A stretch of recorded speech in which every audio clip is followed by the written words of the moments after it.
Hey guys, and welcome back to another YouTube video. In this video I will be doing my AFL round 10 preview for my AFL Fantasy Team, going through who I've traded in, traded out, etc., and how there's still some things that need to get sorted out depending on final teams, and a little bit of a worry because of the new rulings, as I finally actually looked into the new rulings and how blatantly dumb they are for fantasy and anyone that does any betting, because you can basically have a bet scratched in the last 5 minutes. I know it was possible for injury's sake.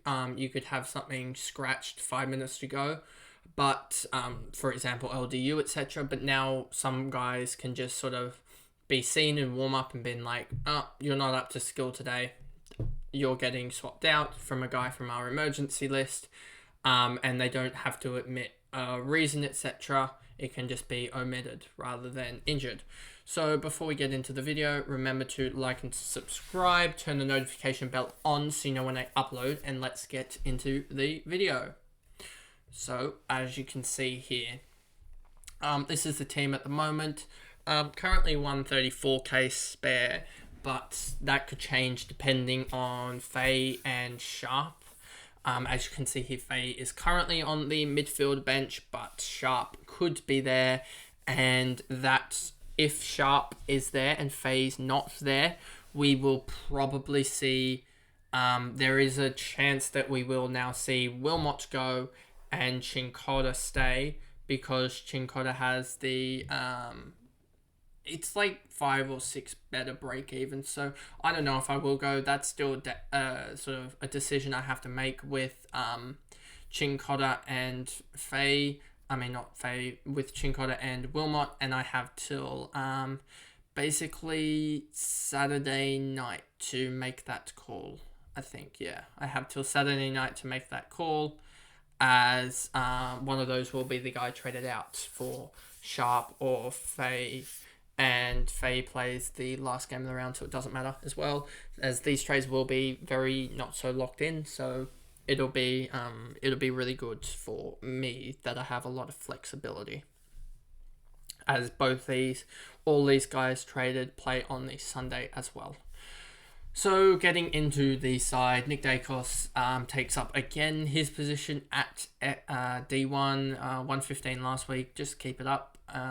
It looks like Kerno's potentially going to tag him, but I mean, is Kerno really going to be able to run with him better than the likes of Clark? I don't think so, and even if he does do around about the same, it's still 84. And Nick Dacos' price doesn't matter anymore. Hasn't mattered for about 5 weeks now.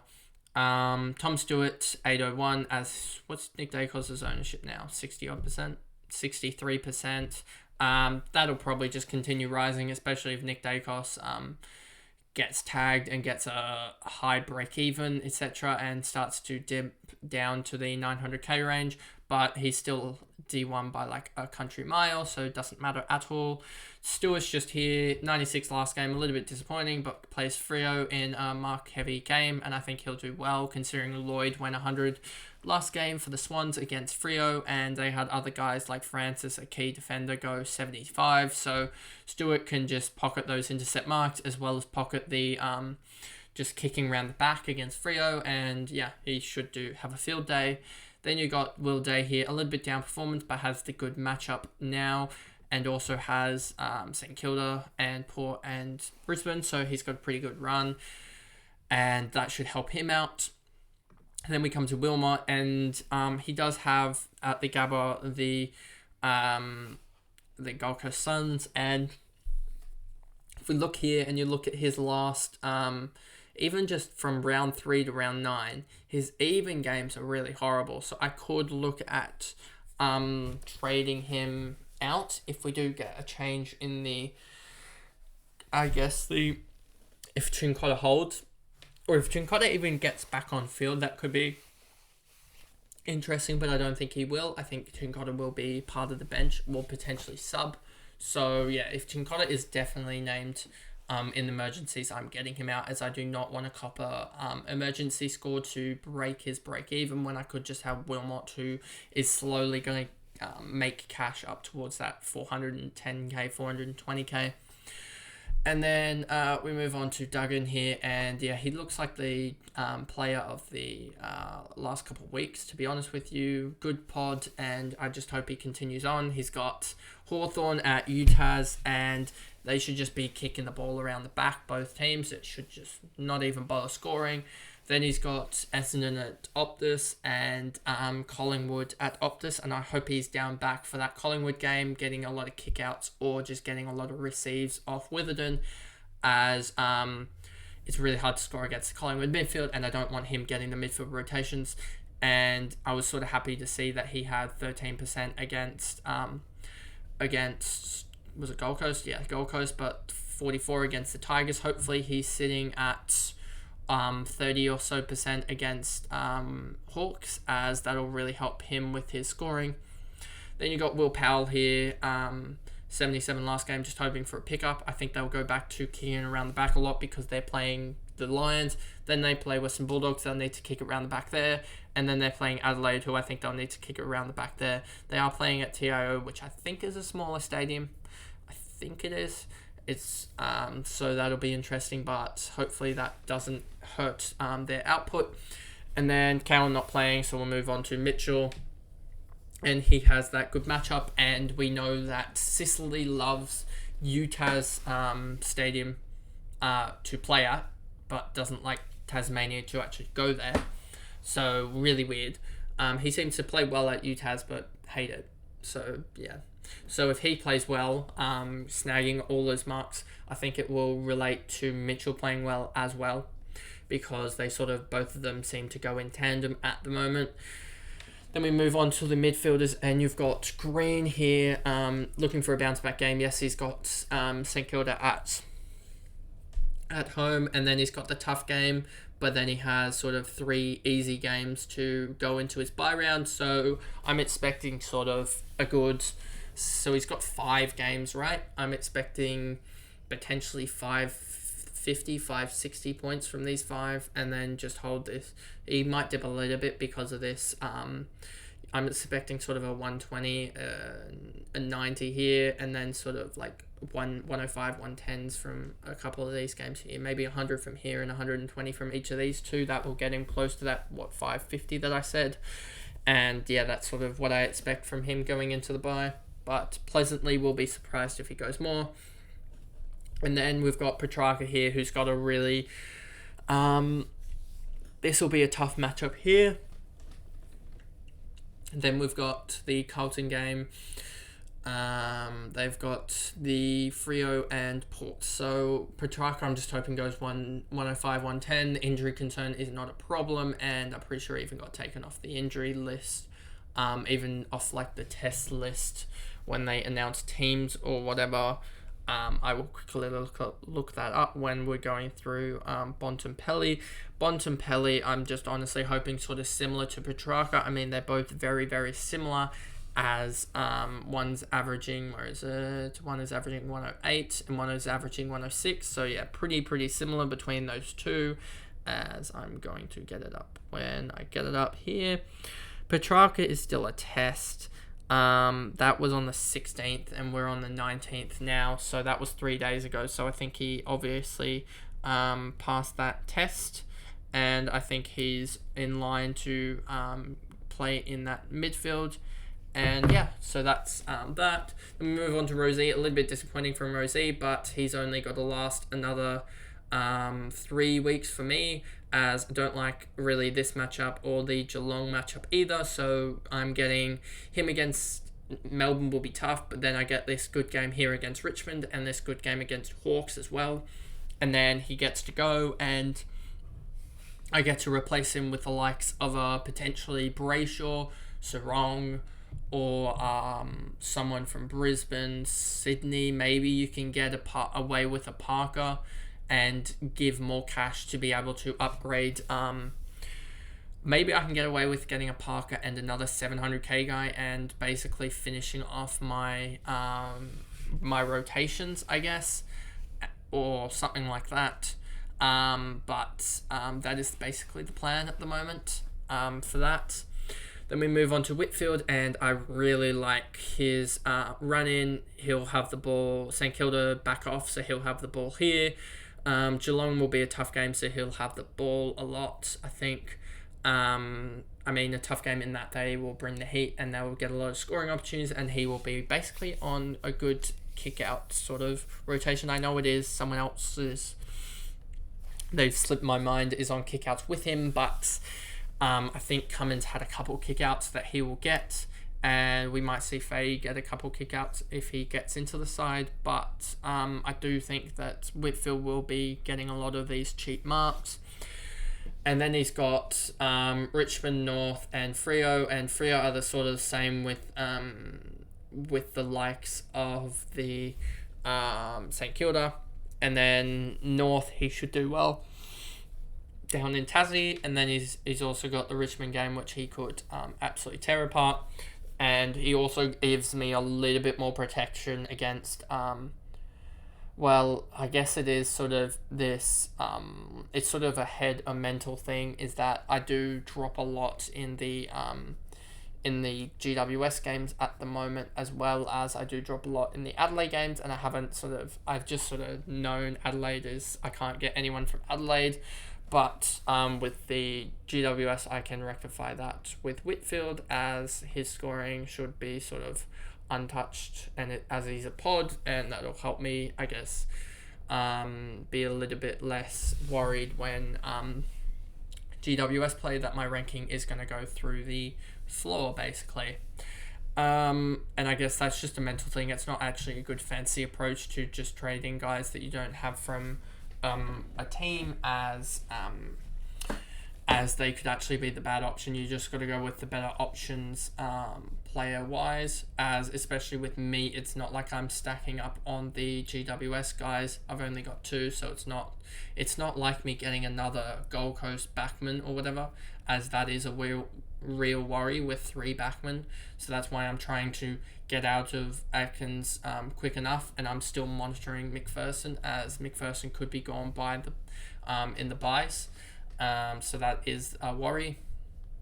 Ashcroft here, 109, plays again at the Gabba, so should be fine there. Holland's got named, so that is fine, and he has Collingwood at the MCG. Tough matchup for inside mids, but I don't know about wingman, because he might be on the same side as Dacos, and they seem to like to use Dacos, and when that happens, we saw Wilmot Wilmot struggled in this game, and Holland did really well. Played against a notable wingman in Adelaide. Played against, I'm pretty sure, Callahan here, and Geelong, I don't think they had. Was Smith maybe on the wing for that game, and 77. So he seems to do all right against notable wingmen. And then Aikens holds again, huge from him, and just 80. I would take an 80 honestly from him, and just run with it, as he's got 3 games until his bye, 3 games until he's out of the side for me, and we're basically waiting. I think he has a 17 break even, I'm pretty sure. If we look at AFL break evens, and we look here, and then we look at Atkins here, not that Atkins here, 17 break even. So, we would love to see him get another 100 to keep that break even at around 20, maybe 15 or so. But if he doesn't do that and he just gets a 70, then he goes up 40k. And we might see him max out at around that 600k, but hopefully he doesn't, and hopefully goes up towards that 650k or so. Then we've got Campbell Chesser, 237k. Hopefully he gets a game off that extended bench, and hopefully gets named on the interchange, and he'll have this UTAS game with Hawks and a couple other games before his bye. But I'm hoping he's sort of like Saligo was for me last year, and just a slow cash burn through cash gen throughout the year, and then you just pop him out around round 17 or 18, and he's 350k, and that's when you just get this extra cash injection, and I can get the likes of potentially a Duggan or someone up to someone bigger. And then Fahey's going to be in there, or it's going to be the likes of Sharp, depending on team news tonight. But we will get to that. And then Ruckman-wise, we've got here Tim English. Just continuing on. He's done really well, and nothing much to say about him, as he is the number one player in the comp and number one ruck. A little bit down the last last couple of weeks, as he's gone 99, 151, 92, but he has Adelaide where he should do really well. 46% owned. Then Marshall is my captain at the moment, as he's got the GWS matchup where Ruckman goes something berserk, like plus 20, plus 30 on their actual score, so he should be in for a absolutely huge score. I think Jaden even had him on 108, I want to say, expected score, and Gordon, my VC, on about 110, 111. Like, there's no 112, 113 huge guys yet, but I think Gordon will be the better one this week, given that matchup.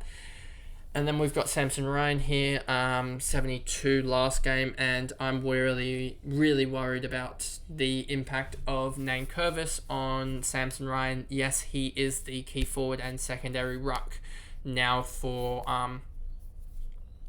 the Tigers, and he's beat out basically everyone. So his job security is fine. It's just when is he going to stop with his cash gen? And I think that's the point that I pull the plug. And it's not going to be, I basically am going to have either this week or it seems like next week to be able to pull the plug on him. Else I'm going to have to ride him until round 16 and then pull the plug. So hopefully, if in these 4 games he doesn't have absolute stinkers, as that'll just lose me cash straight away. And I want to be trading out premiums rather than be trading out guys that are on my bench at that point. So hopefully we either see a stark change in his scoring, so it goes down to like a 20 or a 30, so I know immediately that I need to get him out, and that'll be the rookie that I trade out. Or I think it will still probably be the case that I just still go Samson Ryan to Holland, Samson Ryan and Holland up, but I'm not 100% sure. But I also I am looking at the potential for the likes of Aikens will be traded in his buy round, so don't need to worry about him. But also in the initial week, I might actually look at trading. I could look at actually trading Ryan in that week, because I might go with 4 guys, 4 premiums in the initial week. And I can bank a lot of cash off my bench in that initial week and get some good rookies. And then that'll enable me to get, I guess, a lot more cash to be able to upgrade Aikens, potentially upgrade Rosie, potentially upgrade... obviously I've already upgraded Holland up to someone, but Holland will probably be upgraded through Samson Ryan. Then we move on to Taranto, Dunkley. Don't need to really talk about them. They're just doing their thing. Then we move on to Goulden, and Goulden is a 107 scorer at the moment and top 14. What's Dunkley? 104. Taranto, 119. So, yeah, just him doing his thing, and just continuing on. 40% owned, high of 161, low of 70. I mean, he's only really got 2 bad games, and the rest of them are 95 plus.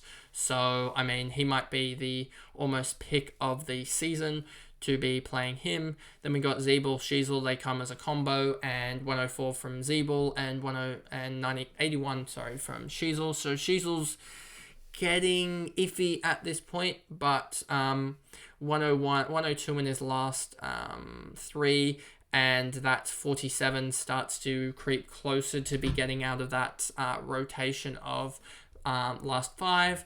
So that last 5 figure should improve dramatically after that happens. But we do need to keep a watch on Sheasel, as he's a potential he will probably be a post-buy upgrade at this point, as we get some better cash flow from rookies, etc. And then McPherson is also a watch for me after that 55, but I think he'll return to 90s, 100s type scoring, and that'll be good, as even that just on a an F6 isn't that bad, although this year it seems like we've been able to transition very quickly to a full team. So even with all these cash gen sort of options drying up, but it seems like we have been able to, with just Harry Sheezel, with two rookies going huge and basically staying in our teams for this long on field, and Hollands as well. It has meant that we've been able to get, I think, other upgrades done with a load of cash gen, as our teams are in a... I was looking at a video by, I think it was George. I might... I don't know whether I'll link the video or not. And if you looked at his team, and he actually was in like the top... He was ahead of me. I think it was like 4.5k last year. And he had a score of last year of round 9 of 2062. And I'm pretty sure he had, he even had the picks of like Sicily and stuff like that, who was 510k, and he was still had, I think it was, I want to say it was 4 or 5 rookies left, as they just, we just didn't get as much cash gen as we have this year. So it's pretty fun to play fantasy this game when you don't have to worry about Sheezel and Ashcroft, and you've had massive movers such as Dacos going up 190k. Will Day as well, massive mover. Setterfield was a massive mover. Green, another massive mover. Petrarca hasn't moved. Bont's been a sort of good guy. Rosie's sort of been there. Then we've got Ashcroft, obviously. Hollands. Aikens was a good pickup for me at 380. He's gone up 120k. Even English, when I picked him up, has gone up, I think, 70k. Royal Marshall, a good another starting pick. Tim English, another good starting pick. Dunkley, a little bit of a bad pick. Goulden, another starting pick. And then Zeeble as well has gone up huge. And McPherson as well has gone up huge. So even though some of these guys I didn't necessarily pick up at the time, but a lot of guys have gone up huge, as well as some really good rookie scoring. So that is the video there of the my AFL Fantasy Round 10 preview team. And I'll see you guys in another video. Thanks, guys. Goodbye.